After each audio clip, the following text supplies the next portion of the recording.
Hi, welcome back to the podcast of sorts, and I'm your host of sorts, Lucas. And I just wanted to follow up episode 3 really fast. I don't know if I'll call this 4 or 3.5, but I want to just briefly kind of expand on something that I touched on at the end. If you didn't listen to it all the way, I kind of started talking about mental health and what that means for me, and a specific scenario where it was out of control and all, and things like that. You can go back and listen to it. Um, and I didn't feel right leaving it the way it was. Um, I mean, I did feel right because I obviously I cut it and then I uploaded it. But what I mean by didn't feel right is I felt like I should do a response to it. And so here we are, responding to it. Um, I first want to say that like, pursue positivity is my first thing. You know, um, when you pursue positivity, it becomes easier to push back against negativity. And that seems blatantly obvious, but it holds a lot of truth. And it just, it's not something that's easy to like register, but once you register it, I hope that it works out. What I mean by pursuing positivity is just finding things you like, sticking to them, and understanding that there's a reason you like them, and that makes you a unique person, and it means you have something to benefit the world, because not everyone likes that thing. And there are going to be days where you don't want to do that thing, or you're going to want to do it in excess, or you're going to do it only slightly, and those days are okay. You know, mental health is such a weird thing because self-help tricks don't apply as well. As much as I could say pursue positivity, it's like, there are just days where that's genuinely hard, and I know that. Um, I would have far more stories produced by now if um, pursuing positivity was a lot easier. Because it's just then I'd be able to crank out work. I'd be able to work on things. I'd be able to move past, but I can't. And so when I say pursue positivity, know that I mean that genuinely. Um, like it's not just me trying to pass on false wisdom. Like I know it's tough, but it's a toughness that you just have to take on. I don't know how else to put it. And I'm not very good at it, but I do my best. And that's all I can. That's all you or I can ask from ourselves. Um, some examples of me pursuing positivity is, replaying old games, rewatching old shows, things that like it's really hard to diminish my joy for. Like Downton Abbey, it's really hard to deny that I love Downton Abbey. It's hard to ignore how happy it makes me. And so, if, and I've never done this before, like I've never uh, pursued rewatching Downton Abbey for the sake of feeling better, but I think I'm going to give it a try. Because now I've pitched it and I think it's a good idea. But I genuinely can't deny that it's a good show and I like it a lot, you know? And it's something I can control reactions from. When a caution I'm going to give for pursuing positivity is make sure it's not something that will cause a mental reaction. So I may really like Sherlock, but it does give me a lot of anxiety because there's a lot of death motifs in the show, and it's a crime show, so naturally people are gonna die. Um, so that would be something to avoid. It's positive, yeah, but it's not beneficial. It won't do anything for me. And I have plenty of other things that do that for me, like caffeine. I drink a lot of black tea, and black tea has a pretty decent amount of caffeine in it.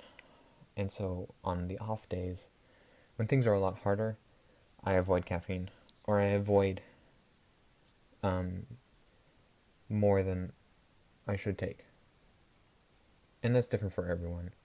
As soon as I drink caffeine, sometimes my heart will race, and it's hard to control my mind, and so I avoid that on rougher days. But it's tough because I really like black tea, and so it's a thing I crave, which is why decaf black tea has been really nice to me. I like that a lot. But that's getting beyond the point. I just want to mention, like, there are dangers to pursuing positivity. And don't force yourself to be 100% positive. That's why I don't regret making episode 3 the way it was.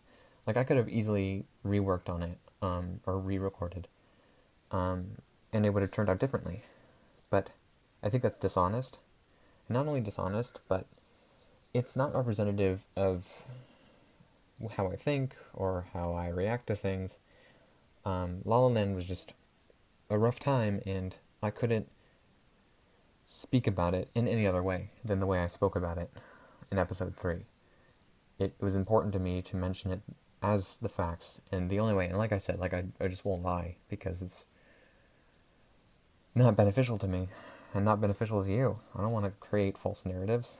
I want it to be as much as me as possible. So, where was I going with that? Dangers of positivity. Right. Oh, right. So don't be fake positive. And that's a weird line to toe of where does fake positivity begin and real positivity start? Or you know what I mean, like where does it end and where does it start kind of nonsense. I think the gauge for that would just be ask yourself if you feel genuine. If you feel like you're portraying the best you at that given moment without overexerting any emotions, that's real positivity. Because everyone's positivity is going to look differently. Not everyone is as vocal. Some people are really vocal and other people aren't. It's just that's their traits and how they go about life. And so don't push yourself to too much of an extent. And I don't know what that looks like for me because I haven't really considered it. I think for me, it would just be being honest, and staying honest, like not trying to push false positivity. I think I'm guilty of that at work, but it's work, I'm not going to mix work and my mental health because it just doesn't seem like a healthy concoction, and I don't trust any of my coworkers with that information, and that's just up to your decision. Like, you may trust your coworkers, I just don't, and so I'm not gonna let that be vocalized because it's not important. And I'm just working there, and then I go home, you know. So yeah, dangers of it, pursuing positivity, and any advice I can give. I think the second thing is finding people you trust. I don't know if I mentioned that in episode 3, but it really is. Oh, I kind of did, finding people on Tumblr or whatever. When I say finding people you trust, I mean like genuinely trust, like really, really trust, because mental health is such a weird thing, and responses are so varied, and they can be so negative. Even like partially negative can really ruin you. Just people being like, cheer up or smile, it's like you really don't get it, and that can really dig into you, because you're like, I wish I could smile, but I can't, and I don't know why I can't, and they're telling me I should, so I should, and it'll get to you. It gets to me, at least. Because it's just like, what am I supposed to do with that information? So you just gotta find people you trust that can like really help you. And they don't have to have an issue to be able to help. They just have to have knowledge. Like, not every counselor for mental health is like also diagnosed with mental health issues. It's just they have a lot of background knowledge, and they're a professional, and so they have the wisdom to guide you, without pushing a false narrative, which is really beneficial. So just finding people you trust, confide in, people who will assess the situation appropriately and guide you appropriately, instead of leading you astray with cheerful posts on Facebook. And I don't want to point out something and it be wrong. Like, I was going to say a hug, but hugs are genuinely good. It's just what you need in life. And I think maybe everyone's experiences are different with that. So what you need is different from what I need. I mean, probably. I don't know. I just know what my friends need, and I know what I need, and that's it. So I can't speak for the population. Um, but yeah, just find people you trust and look for ways to cope, would be my next point. And that one's tough. Like, it's kind of like pursuing positivity, where it's such a dangerous line. I think not a dangerous line, but a thin line, where it's like, am I coping or am I over medicating is the word I want to use. But what I mean by over medicating is um, like if you're like, oh, I'm gonna watch TV to escape, and then you binge watch and you stay up all night and you don't get any sleep, that would be over medicating. Um, you know, trying to use a good stimulus and exert it and exaggerate it for the sake of getting a super high or just avoiding your problems even more. Um, so yeah, just don't push yourself. And I don't really know how to go about explaining this one. I think once again, it's just another. These are all things that you apply to yourself. I'm not a guru. I'm not an expert. I'm not a professional. I'm just someone who knows, and has experiences with it. And so you can take all my words with a grain of salt, and you can disagree, and you can say this is how I cope. But at the core of it, just be careful. You know, take care of yourself. So when you are learning how to cope, find things that are just wholesome and healthy and positive ways to move through your problems. In November and December of 2015, I discovered my favorite YouTubers, and that was tremendous, like heaven sent, um, because they released episodes, two videos.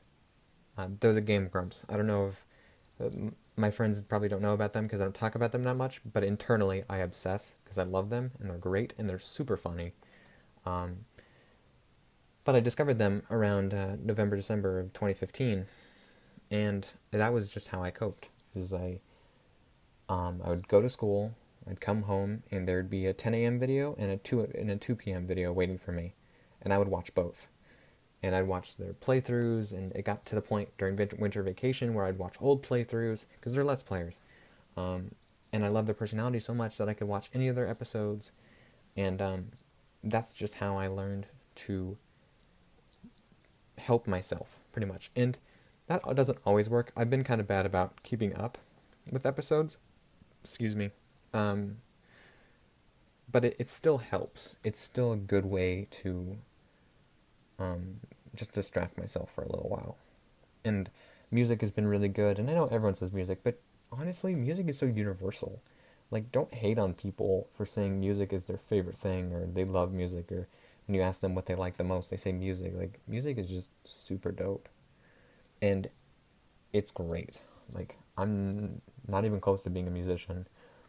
I played the bass clarinet in middle school, but other than that, um, it just music, man, is great, and that's a good way of coping. My therapist told me something where it was like, um, well, quick note, he's not my therapist, he's my psychologist, and he's a school psychologist. I don't want to make it seem like I paid for sessions. It was paid for by my tuition. So, and he's like, like, what do you do to escape these thoughts? And I was telling him about how I listen to music a lot, like put my headphones in, and I try to up the volume louder than my thoughts. And I don't know how to physically explain that to you. It's just something I can process in my head.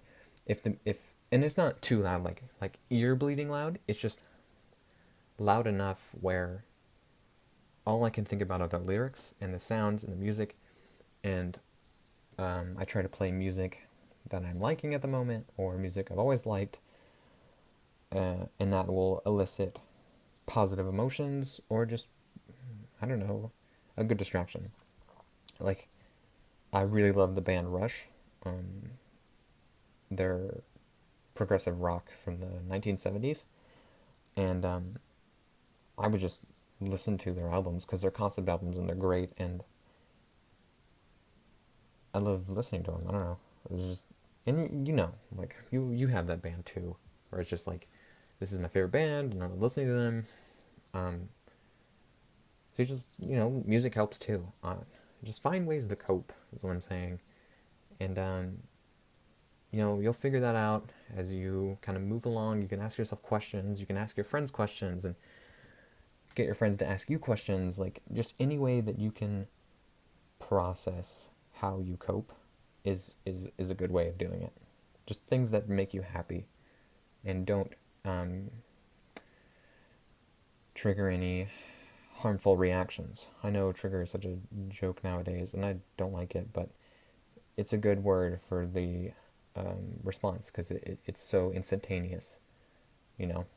Like, I try to avoid songs with like infinity or eternity in them, because that just messes me up. It sends my anxiety overboard. Yeah, so just things that make me fearful, I avoid. Yeah, there's no real. I know that the point of this podcast is rambling, and I have been rambling, but I wanted to come at it with at least some structured advice, and I hope those things help. In case you forgot, pursue positivity, learning to cope, and finding people you trust. Those are the 3 things I mentioned. And of course, there's probably more that you can do to help yourself that I just can't think of at the moment. But if